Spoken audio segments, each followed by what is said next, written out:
본 강의는 2014년 7월 14일에서 16일까지 X29 비전 빌리지에서 KWMA, KWMF 공동주관으로 열렸던 제6차 세계 선교 전략회의 앵코이 대회의 발제입니다.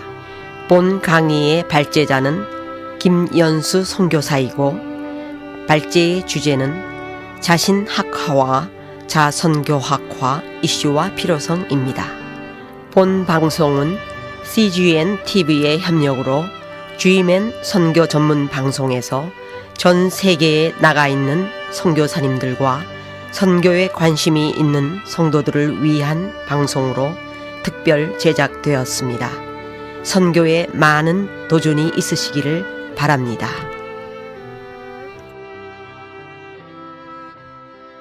그러면 우리 김현수 우리 선교사님을 모시도록 하겠습니다. 여러분 뜨거운 박수로 환영하겠습니다. 다시 한번 여러분 모두를 이 모임에 환영합니다. 보셨겠지만 이게 월화수 사용할 저희들의 글을 모은 것이고요. 수요일 날 다시 임하는 책이 또 하나 나올 겁니다. 그러니까 정말 재미없는 내용을 길게 하는 모임이 이번 전략 모임인데, 그런 재미없는 모임에 이렇게 또 많은 분이 오셔서 집에 안 가시고 참석하는 게 참 놀랍고 감사하고 대견스럽고 그렇습니다. 뭐 저에 대해서 여러 가지로 소개할 수 있겠지만 저를 한마디로 소개한다면 저는 이겁니다. 교만하구나 그런 생각이 드시나요? 안 해요. 이게 무슨 뜻이냐면 짧죠, 길이가. 배가 나왔죠. 그리고 머리가 벗어졌습니다. 한마디로 저는 이건데 제가 이걸 준비하면서 또 여러분과 함께 협력하여 일을 만들어가면서 참 제가 많이 배웠습니다. 그렇지만 여기에 글을 쓰신 분들 보면요, 몇 달 동안을 정말 고심해서 쓰신 분도 있고 한 달 동안 집중해서 쓰신 분도 계시고, 또 어떤 분은 들어보니까 며칠을 밤을 새셔가면서 이 원고 날짜를 맞추기 위해서 애를 쓴 분들이 있습니다. 여러분이 보시기에는 그냥 뭐 짧네, 기네, 아니면 뭐 평범하네 그렇게 말씀할지 모르지만 대부분의 쓰신 분들은 정말 에너지를 많이 쏟고 정성을 쏟아서 쓴 글이니까 좀 귀하게 좀 봐주시면 참 좋겠습니다. 그리고 가차없이 잘못된 부분에 대해서는 여러분이 또 코멘트를 해주셔야 되겠지만, 그보다는 훨씬 더 글 쓰신 분들, 발표자들에게 격려와 위로를 좀 해주셨으면 좋겠다는 생각이 듭니다.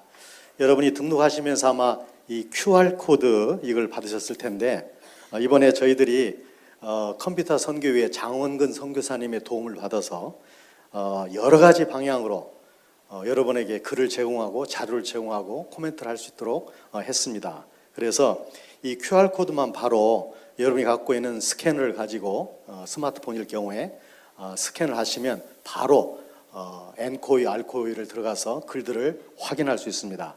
또한 비트싱크라든지 아니면 우리가 정상적으로 쓰고 있는 KWM의 홈페이지라든지 아니면 밴드에 여러분이 2014 한국 세계 선교대회라는 밴드에 가입을 하시면 현재 현장에서 바로바로 사진과 내용들과 이미 발표된 또 앞으로 발표된 논문들을 즉시 보실 수가 있습니다. 그리고 거기에 코멘트도 달 수가 있겠습니다. 그 아이폰을 가지신 분은 스캔이라는 프로그램이 아주 무료로 잘 되어 있는 그런 스캔 프로그램이고, 안드로이드를 쓰시는 분들은 바코드 스캔이 오늘 아침에 해보니까 아주 잘 됩니다. 그걸 여러분이 좀 활용하실 수 있으면 참 좋겠습니다. 그 어떤 분이 이런 사모님이 계셨대요. 남편이 뭐라고 말만 하면 항상 이렇게 핀잔을 줘요. 당신이 뭘 알아?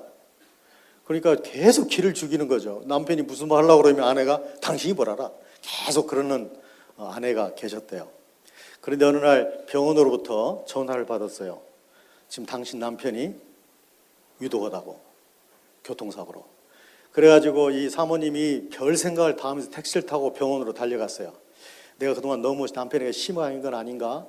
너무 무시한 건 아닌가? 그런 많은 생각으로 갔는데 딱 도착했는데 벌써 이미 늦은 거예요. 이미 남편이 천으로 얼굴이 덮여있고 의사가 하는 말이 운명하셨습니다. 그 아내가 얼마나 절망적이겠어요. 아무리 그렇게 무시하는 남편이었지만. 그래서 가슴팍에 얼굴을 파묻고 막 우는데, 얼마 동안 있다가 보니까 남편이 이 수위를 쭉 걷으면서 이렇게 얘기했어요. 아내 보고, 여보 나 아직 살아있어. 그래서 아내가 뭐라고 말했겠어요? 당신이 뭘 알아? 의사가 죽었다는데. 그러니까 그렇게 무시하는 그런 태도를 가진 아내는 참 남편과 좋은 관계나 배울 수 없겠다 앞으로, 그런 생각을 했습니다.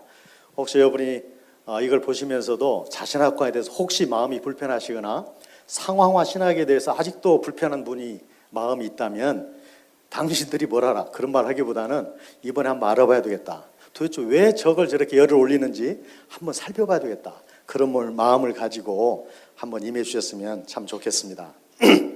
그 숭실대 경영학부 교수 중에 김근배 교수님이라고 있는데, 그분이 요즘에 주창하고 있는 내용이 경영, 특별히 컨셉 경영, 컨셉 경영이라는 것을 해나가고 있습니다.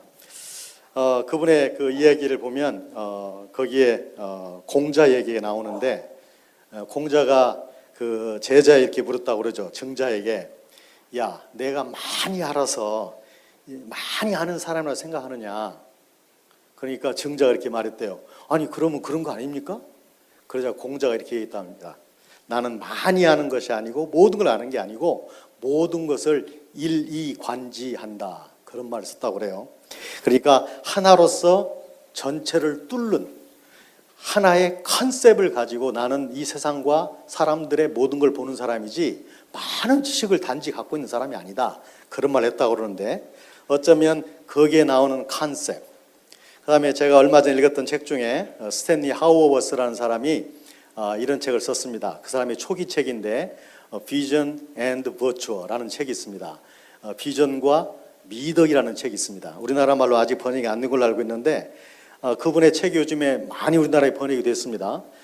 이분이 듀크 대학의 기독교 윤리학 교수시고, 2004년에는 올해의 그 해의 신학자 최고상을 받았던 분이기도 합니다. 그분이 이 비전과 미덕이라는 책에서 뭐라고 말했냐면, 내가 삶을 가만히 살펴보니까 삶은 결국 경험과 개념의 합작품이더라. 그런 말을 했습니다.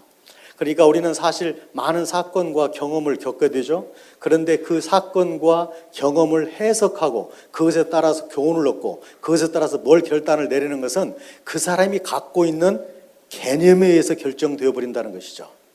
우리는 이번에 뼈아픈 온 국민을 집단 우울증에 빠뜨리게 만들었던 세월호 사태를 보면서 총체적인 난국이다, 총체적인 문제다, 그런 말을 많이 듣는데 그 말은 맞는 말 같습니다.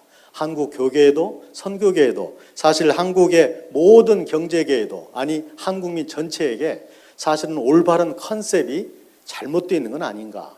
그래서 상당히 적절하게 활동하고 행동하는 것 같지만 결국 따지고 보면 잘못된 컨셉으로 그러한 사건과 경험을 처리하고 있는 건 아닌가, 그런 생각을 해보게 됩니다. 그런 점에서 우리가 사실 자신학화를 한번, 자성교학화를 한번 생각해 본다는 것은 우리의 컨셉을 점검하는 시간이라는 생각이 듭니다. 지금까지 우리가 달려왔던 모든 일들이, 신앙적인 일들이, 사역적인 일들이 제대로 됐는지, 정말 제대로 방향을 가지고 온 것인지 한번 따져보는 시간이 바로 우리의 올바른 컨셉을 갖는 그런 시간이 아닌가 생각이 듭니다. 더군다나 우리가 잘 아는 프랜시스 셰퍼가 그러면 우리는 어떻게 살 것인가, How should we then live라는 책에서 뭐라고 말했냐면, 결국 사람의 정신세계가 그 사람의 행동을 지배한다, 좌우한다, 그런 말을 했는데, 이때야말로 우리 한국 신앙인들의, 선교사들의 정신세계를 한번 들여다보는 그런 시간이 되지 않겠나, 그런 생각을 해보게 됩니다.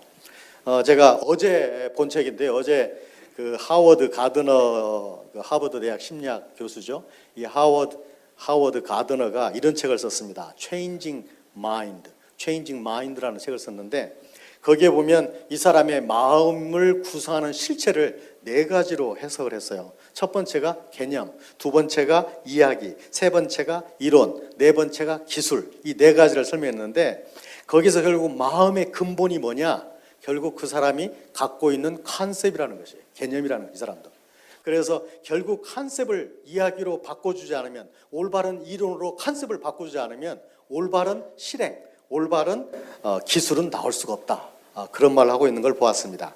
어쨌든 이번 기회가 우리의 올바른 개념을 잡는, 우리의 정신세계를 바로잡는 그러한 시작점이 된다면 많은 사람들의 애를 쓴 이 모임이 정말 소교의 그런 열매를 맺는 게 아닌가, 그런 생각을 해보게 됐습니다. 여기 나와 있는 내용을 가지고 잠시 우리가 한번 제가 요약해서 여러분들에게 한번 나누고 싶습니다. 여기 보시면 들어가는 말에 인도에 있는 셀리 오크 대학의 서거 따라자라는 사람의 책을 제가 인용을 했습니다. 작년에 미국의 학교에 참석으로 갔다가 이 사람 책을 우연히 발견했는데 참 제목이 재밌었어요. 그 변두리로부터의 목소리들이라는 제목으로 책을 썼는데 그 책을 보니까 35명의 제3세계 학자들, 신학자들의 그 사람들의 주장을 쭉 써놨어요. 거기에 놀랍게도 민중신학, 안병무 씨의 민중신학이 소개되어 있었습니다. 그 내용들을 보면 이 사람이 이걸 다루는 이유를 뭐라고 설명하냐면, 현재 이러한 이론들이 변두리의 목소리에 불과한 것처럼 보이지만 언제 어떻게 이 사람들이 중심축에 들어올지는 아무도 모른다. 그런 내용으로 쭉 이야기를 써가는 내용을 봤습니다. 이제 우리가 잘 아는 앤드루 월스가 얘기하듯이 기독교는 계속해서 그 중심축을 바꿔왔습니다. 기독교는 유일하게 그 시작된 종교의 근거지가 변두리가 되는 그런 유일한 종교라고 많은 사람들이 이해하고 있습니다.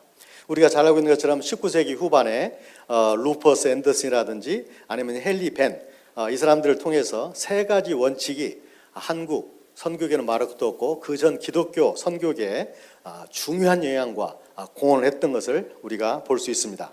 우리가 잘 사실 네비우스 그것도 사실 거기서 나왔다고 볼 수 있죠. 자, 그런데 그 네비우스 우리가 잘 알듯이 자치, 자립, 자전이 바로 중심축인데 거기에 정말 하나가 더 필요하다. 지금 그 얘기를 우리가 하고 있는 것이죠. 그게 바로 자신학화라는 것입니다.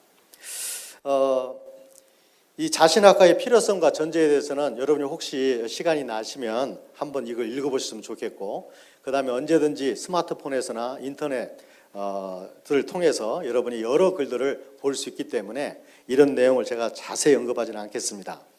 다만 스티븐 베반스, 이 사람은 제 글에는 인용이 되어 있지 않는데 그 사람의 글이 굉장히 제게 인상적으로 제가 공부하면서 다가왔습니다. 신학은 항상 상황적이며, 상황적으로 신학을 한다는 것은 하나의 선택 사양이 아니다. 신학적 명령이다. 그런 말을 했습니다. 사실 자신학에 대해서 우리가 들어봤든 들어보지 않았든 인정하든 인정하지 않든 우리에게는 모두 자신학을 하는 것이죠. 같은 성경 구절을 줘도 누구나 각자 자기의 가치관, 자기의 세계관대로 그걸 해석하고 그걸 다른 사람에게 전하게 되어 있기 때문에 그렇습니다. 그런 점에서 자신학이라는 용어에 대해서 우리가 긍정적으로 보든 부정적으로 보든 모두 자신학화를 하고 있다는 건 분명합니다. 왜 자신학화에 대해서 혹시 부정적으로 생각하는 사람들이 있는가를 제가 한번 생각을 해보니까 몇 가지로 몇 사람들을 만나면서 몇 가지로 요약이 되었습니다.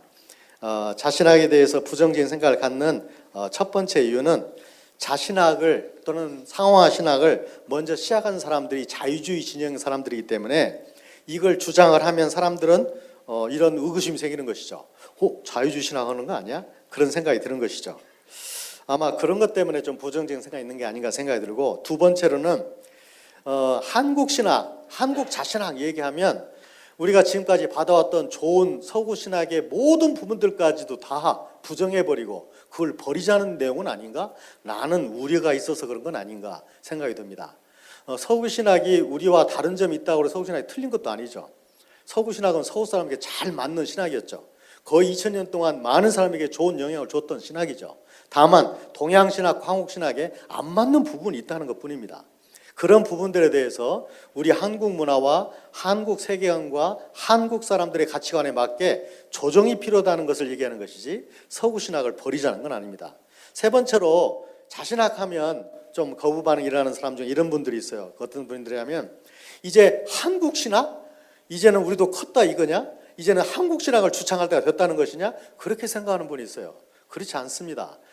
우리가 뭐 컸기 때문에 선교에 있어 유익이 때문에 우리도 우리 신학을 세워보자는 그런 차원이 아니고 모든 신학을 하는 사람은 자신학을 하기 때문에 한국적인 신학을 해봄으로 우리가 선교지 사람들에게도 그들도 그들 신학할 수 있도록 돕자는 것이 주 의도인데 이제 우리의 것을 한번 내세워보자. 이제 언제까지 우리가 수입품에 의존하겠느냐. 우리도 자체 물품을 만들어보자 라고 생각하는 분이 있는데 그게 절대 아니라는 것이죠.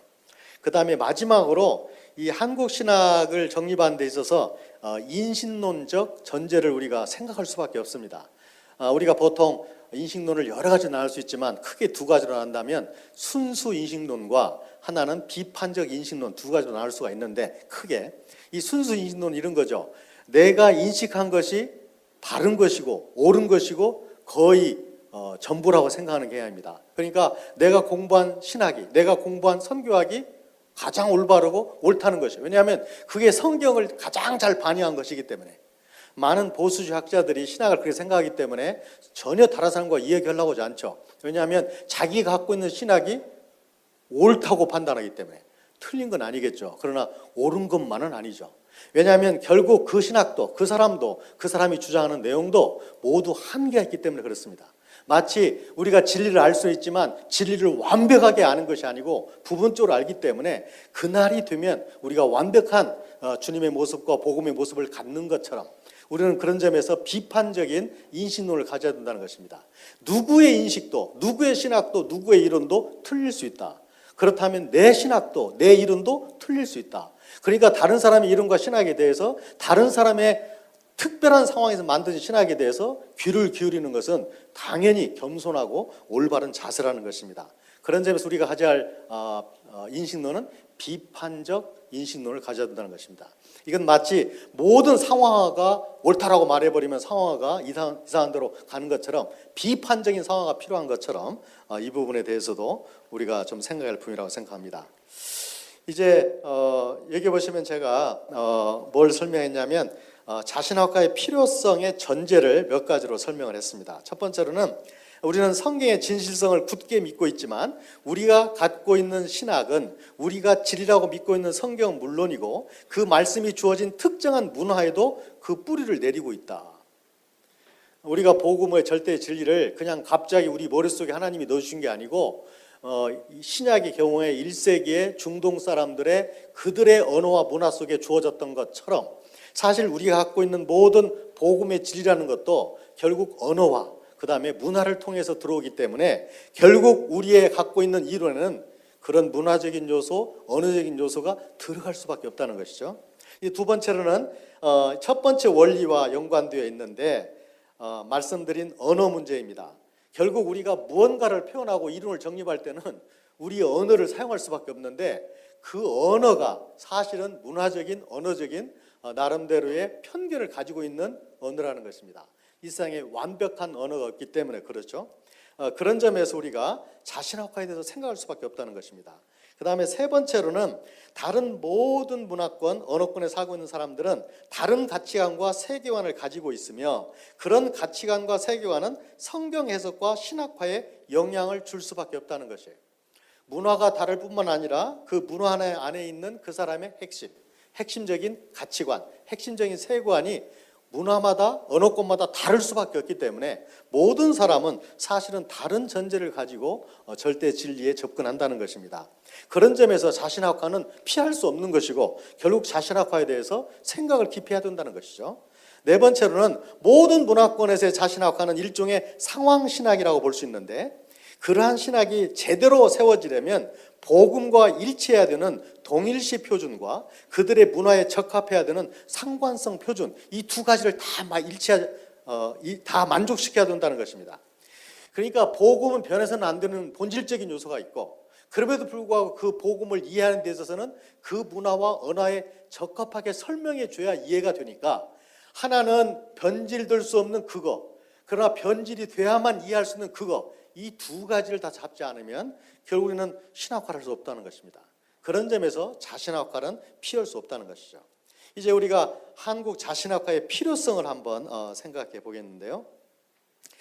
첫 번째로 이 자신학화가 필요한 이유는 이제 기독교의 중심 우리가 알다시피 서양에서 동양으로 북반부에서 남반부로 이미 이전이 되었다고 보고 있습니다. 그러니까 기독교 세계를 주름 잡았던 이 서구시나 서구적인 어떤 그런 것들이 이제는 사실은 변두리로 지금 물려나고 있는 상황이에요. 더 많은 신자와 더 많은 기독교에 영향력을 미치는 학자들, 선교사들, 목회자들이 지금 남반부에서 나오고 있고 동양에서 나오고 있는데, 계속해서 서구적인 신학의 모든 것들을 가지고 우리가 동양적인 상황들을, 남반부적인 상황을 설명한다는 것은 무리가 있다는 것입니다. 그 다음에 두 번째로 우리가 자신학을 해야 되는 그 필요는 뭐냐면, 서구 신학이 제3세계에 대해 갖고 있는 한계 때문에 한국 자신학화가 필요하다는 것이에요.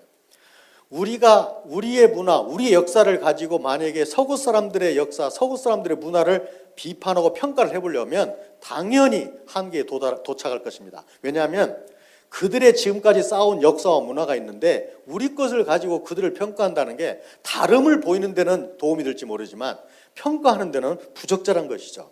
그런 점에서 지금까지 서구 신학이 우리에게 큰 도움을 주은 게 사실인데, 그걸로 우리의 겪고 있는 여러 가지 위기와 우리의 문제점들을 평가하는 데는 문제가 있을 수밖에 없다는 것입니다. 세 번째로는 한국 교회의 문제는 적어도 부분적으로 한국 자신학화의 부재에서 비롯된 것이라고 볼 수 있기 때문에 한국 자신학화를 일으켜야 된다는 것입니다. 한국의 지금 문제점들이 자신학화 없어 그렇다라고 극단적으로 말할 수는 없지만, 우리의 사실 문제점은 이것과 절대 무관하지 않다는 것입니다. 아까 초두에서 말씀드렸던 것처럼 우리의 개념이, 우리의 어떤 가치관이, 우리의 세계관이 우리의 모든 삶과 우리의 모든 걸 지배해 버린다면 그것에서 원인을 찾는 것은 합리적인 그런 생각이라고 생각이 됩니다.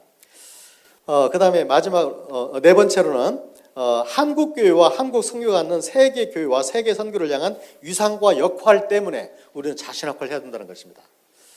저는 인도네시아 이리안자에서 성경 번역을 했던 선교사입니다. 제가 성경을 번역하면서 가장 어려웠던 게 뭐냐면 사실 비유가 굉장히 어려웠습니다. 왜냐하면 비유가 이 1세기의 팔레스타인 지역의 농경 문화, 그들의 문명과 문화와 굉장히 깊은 관련이 있다면 그 내용을 아직도 수렵 채취 생활을 하고 있는 인도네시아 이리안자의 정글 사람들에게 맞추어 번역한다는 것은 너무 힘든 것이었어요. 사실 그 사람들에게 상황을 하는 것이 사실 번역에 있어서 가장 큰 숙제였습니다. 이 단어로 번역하는 건 사실 쉬운 것이에요. 문제는 이 단어로 번역을 했는데 그 사람들이 다르게 이해하는 데 문제가 있어요. 아니, 이해를 못하는 데 문제가 있어요. 그런 문제 때문에 제가 비유에 대해서 관심을 가질 수밖에 없었고, 저는 상황 아닌 상황화, 또 상황화 신학이 아닌 신학을 그들에게 계속 이야기할 수밖에 없었는데, 사실 우리의 선교가 그런 것이죠. 이제 한국 선교는 우리가 자신학화를 해보지 않으면 그들에게 자신학화를 너희들도 해보라고, 이게 올바른 길이라고 말하는 데 한계를 갖는다는 것입니다. 그래서 아까도 말씀드린 것처럼 이 자신학화 운동의 목적은 우리가 우리 것을 한번 내세우자는 게 아니고 우리 것을 정립해 보므로 우리의 선교지에서 그들을 도울 수 있는 효과적인 경험을 쌓자는 것이거든요. 그런 점에서 우리의 위상을 한번 생각해 본다면 한국 선교가, 한국 기독교가 이제 많은 영향력을 특별히 제3세계에 미치고 있다면 우리가 이것에 한번 정립을 해보므로 그들을 도와야 되는 것이 우리가 당연히 해야 되는 우리에게 주어진 책무가 아닌가, 그런 생각을 해보게 됩니다. 이제 마지막으로 한국 자신학의 원칙을 한번 나름대로 한번 생각해 보도록 하겠습니다. 이 자신학의 원칙은 뭐 여러분들이 또 여러 사람의 여러 모양으로 앞으로도 계속 얘기가 나오겠습니다만, 제가 총괄적으로 한번 좀 굵직한 내용들을 한번 설명해 보겠습니다. 첫 번째로는 무엇보다도 자신학화는 성경의 기초를 두어야 된다는 것입니다. 이건 너무도 분명한 것이죠. 상황화 신학이 본문보다도 상황에 더 관심을 갖기 때문에 문제가 되었던 것처럼 우리가 거기에 빠져서는 안 된다는 것입니다. 그래서 우리가 말하는 상황화 신학, 우리가 말하는 자신학은 무엇보다도 성경의 기초를 두는 것이어야 된다. 여기서 우리가 양보를 한다면 우리의 자신학과는 사실은 의미가 없는 것이라는 겁니다. 두 번째로는 예수 중심성을 가져야 된다는 것입니다. 사실 성경의 중심을 갖다 보면 당연히 예수 중심성을 갖는 것이겠지만 우리의 구원의 주이고 구원의 완성자이고 우리의 모든 삶의 지표가 되는 그 예수님이야말로 우리의 자신에게 목표와 또 기준이 되어야 될 것입니다. 세 번째로는 통합성을 가져야 된다는 것이에요. 단지 종합, 여러 가지를 묶어놓은 그런 종합이 아니라 통합적인 것이어야 된다.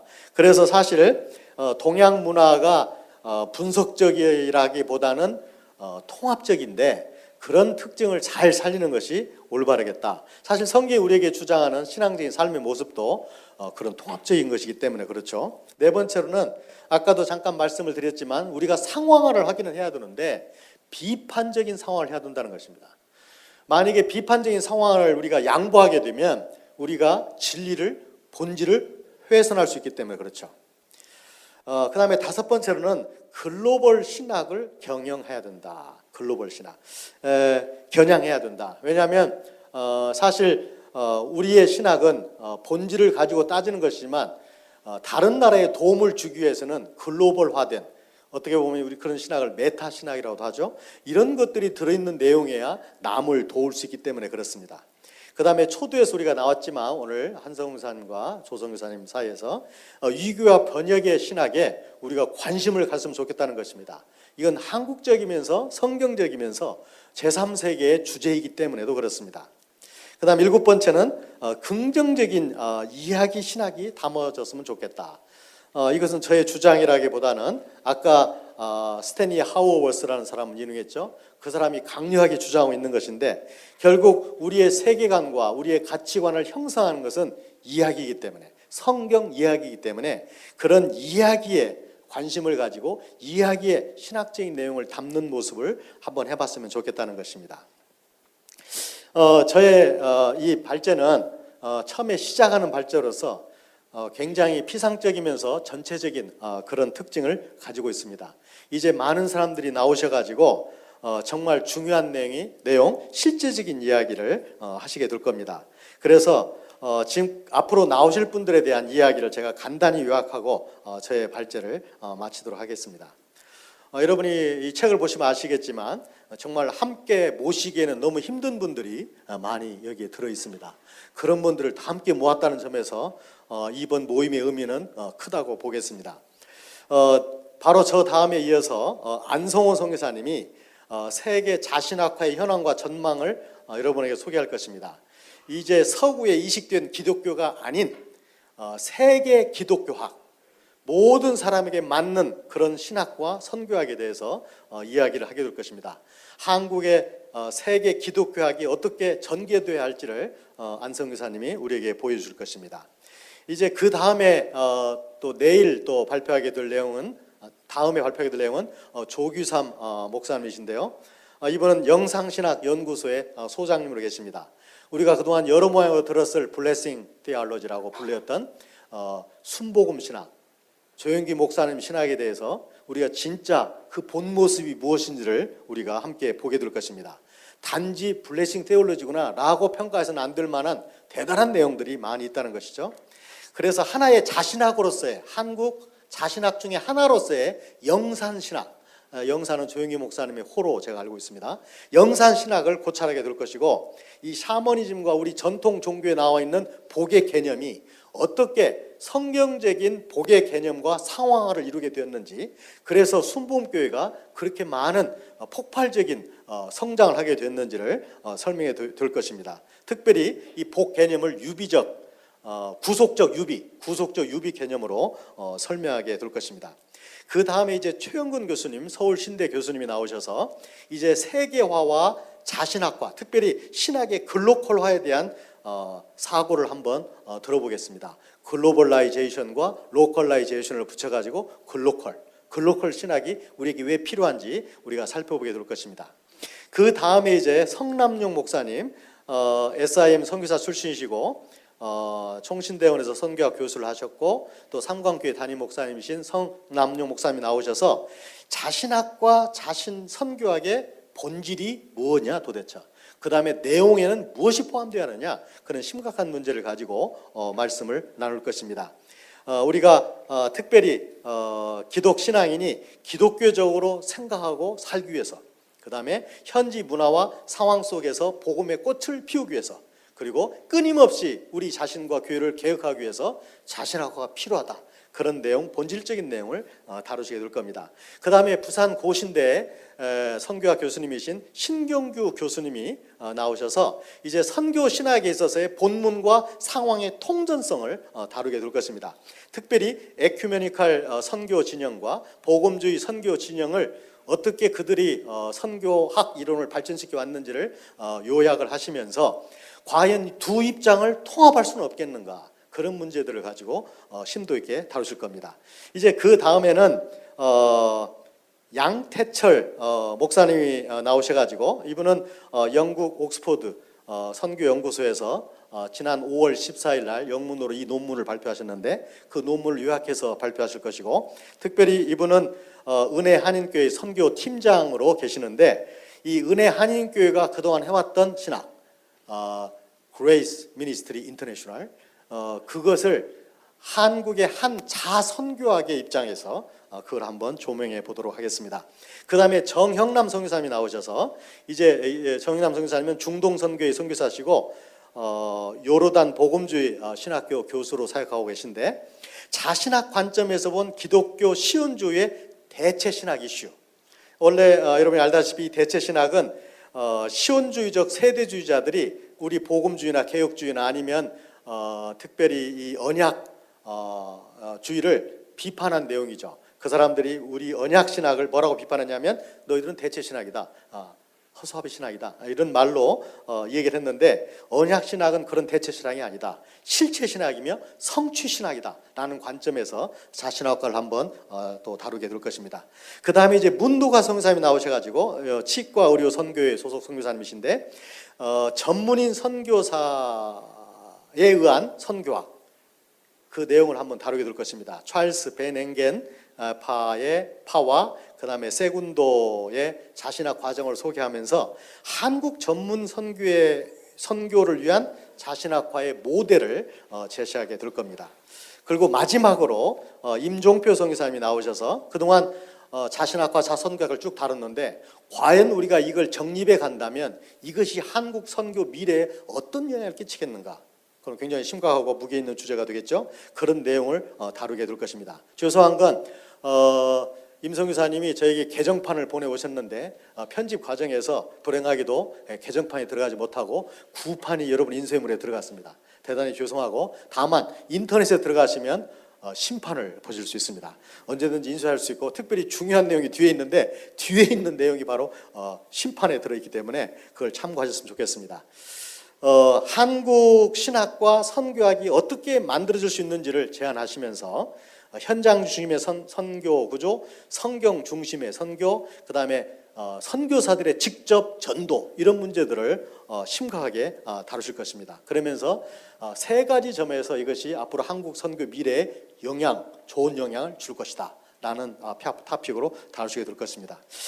그 외에도 이제 알코 외에도 8편의 큰 논문이 준비되어 있습니다. 이미 논문을 내셨는데 왜 논문 없어요? 그렇게 질문하신 분들의 설명을 드리면 이 책은 월화 수에 해당되는 것만 나와 있고, 수요일 오후부터 시작해서 금요일 오전까지 내용들은 수요일 날 아침에 나누어드리는 책 속에 들어있기 때문에 그것을 참고하시면 되겠습니다. 감사합니다.